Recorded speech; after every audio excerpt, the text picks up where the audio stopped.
when I was like 16 and 17, I got into eating psychedelics, LSD.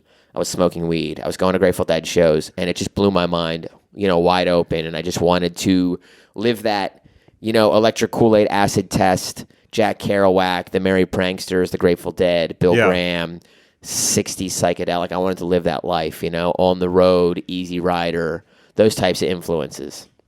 So I literally hitchhiked across the country with a friend and went to some hippie festivals and went to see the Grateful Dead. And, I did that for a few years. And, then I lived then I lived in San Francisco and and I was into a bunch of different things. I've always been into music. I was into graffiti. I was just, heavily into this like alternative lifestyle. Never finished high school, never went to university. I've just always never really had a full-time job. I've just been kind of like a true beatnik, I would say, living this kind of like life of like, what's going to happen tomorrow? I don't care. What's going to happen today is I'm not going to fucking work for the man. That was pretty much my life. Yeah.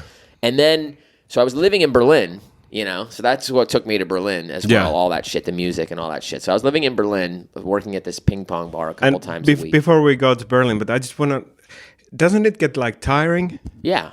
Doesn't everything get tiring? Sure. Yeah, everything does. Yeah, same thing. Yeah, some days you wake up and you don't want to fucking live in a squat that leaks, with a bunch of drug-addicted punk rock kids. Is there party all the time? Party. Drugs, alcohol. Yeah, but it's not a party. It's just, that's maintenance, When you live with, like, heroin addicts, it's not, that's a different level of party, Because it's not fun. It's just like, it's work. It's like, I got to get this heroin to, like... Yeah.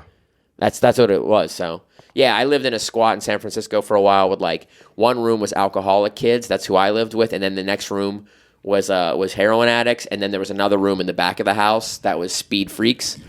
And that was pretty wild. And the dude who owned the house like let us live there. It was just like a beat up old dilapidated house that I don't know. There was a guy that owned it that I don't know for some odd reason didn't want to fix it up. I don't know much about the owner, but we were cool to live there. And so, yeah, I lived there with a bunch of alcoholic kids. And I was like pretty clean at the time. I didn't do any drugs or drink. So that was kind of a crazy So how life. did you use your time? I skateboarded. Every day I would skateboard and just, skateboarding and just hang out, Yeah. A lot of skateboarding, though. This is the 90s San Francisco. This is when skateboarding was like... what stand-up comedy is today, skateboarding in San Francisco was in the 90s. It was just full-on scene, and there was, like, professional skateboarders. There's spots, and you could just go to the spots every day and hang out and see amazing skateboarding. And there was, like, lots and lots and lots of spots. It wasn't just like, go down to the skate park and everyone's going to be hanging out. There was about 40 or 50 different spots. And you could go to any one of them and there'd be people skateboarding there and you'd be like, oh, cool, who are these guys? And people would be visiting from out of town. And I have lots of friends from that era and lots of friends who made it in skateboarding from that era. So it's, it was a good time. It was an exciting time, to be in San Francisco. Yeah. And then to Berlin. Yeah, so I was living in Berlin doing music stuff. I was in a band at the time. Sing? I was playing bass and writing all the songs and producing and stuff. Okay. You could look on YouTube. There's one video from that's also a whole podcast could be dedicated to that band and that whole story with the band. It was what is it just called? Ridiculous. AJ Pitt. AJ Pitt. AJ Pitt. So you can see one of the songs on YouTube. It's called what is it called? How We Do, I think. How We Do It. How We Do. I gotta look it up. But I was living with this model, this Hawaiian model, and he was just like an it guy, like a GQ kind of guy. He had like a lot of friends. He was like a Hollywood kind of guy. Yeah. And he was a model, and he had big modeling jobs and lots of money. And he was friends with a guy who's now called Boys Noise. Do you know that guy? DJ. No. He's a DJ from Hamburg, huge techno DJ now. Yeah. Boys Noise. But at the time, he was called Kid Alex. So he was doing like this kind of techno band, like a live electronic rock and roll band.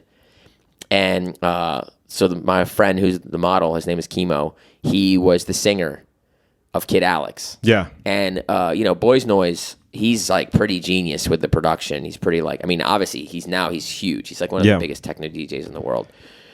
And so they got a deal with Universal and all this shit, but they ended up kicking Chemo out because he's just kind of a fuck up, you know?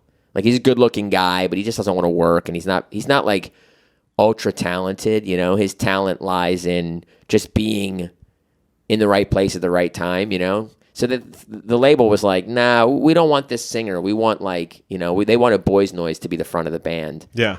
Boys Noise was like, he's kind of like a producer type. That's why he ended up just being a DJ, because he was like, I don't like this. Yeah. So anyway, I lived with that model guy, and so he wanted to start a new band. I started a band with him. I wrote all the songs.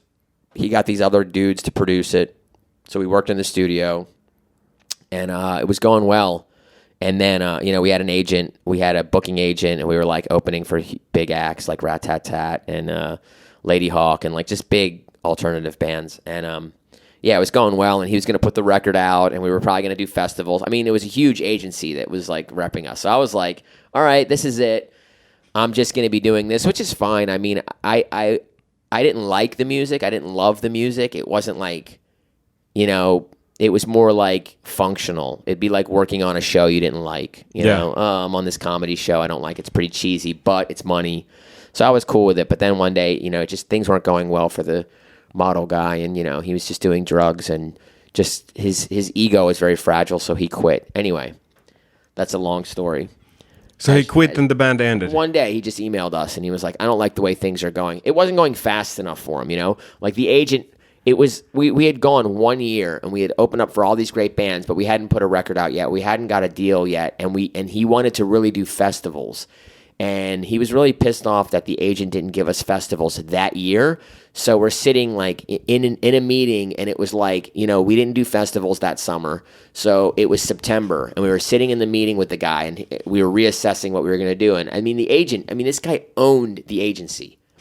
So the guy who repped us owned the agency. Yeah. And he had like 20 booking agents working for him. So we had the guy who owned the agency because the singer was friends with him, quote unquote. Yeah. You know what I mean? That's the kind of guy he was. He had fucking powerful friends. And then the singer quit. Yeah, because the singer, we're sitting in the meeting, and the guy who owns the agency, by the way, who booked Justin Timberlake and Amy Winehouse and Michael Jackson when he was alive. Yeah. Stuff like that. And Amy Winehouse when she was alive. So that guy was in the meeting, and he was like, look, next year, I'm going to put your record out in February. I'm going to put you on tour in October with this band Das Pop. You're going to do 2 months of touring around Europe. Then in February, I'm going to put your record out. I'm going to put you on your own tour in February. And next summer, I'll blast you on the festival scene. Yeah, which makes sense. Totally makes sense. Yeah, but it wasn't quick enough. No, it wasn't quick enough. And the next day he quit via email. He just emailed us. Yeah, I'm not into this anymore. I quit. It's not fast enough. All this shit. And I was like already doing stand-up at that time. So I was like, fine with me, because I want to do what I love. I don't want to like make you famous, you know? I don't want to do this thing. I mean, I liked it, but it just felt a little bit like selling out, you know? It felt a little bit like making cheesy pop stadium. So it was pop, not punk. It's not punk at all. It's like rock. It's like indie rock. Yeah. Like the Strokes. Not the Strokes, because they're like a pretty good band, but more like I don't even want to mention any names. It's like the Hives or something like that. You know what I mean? You know, Green Day or something like, it was like stadium pop.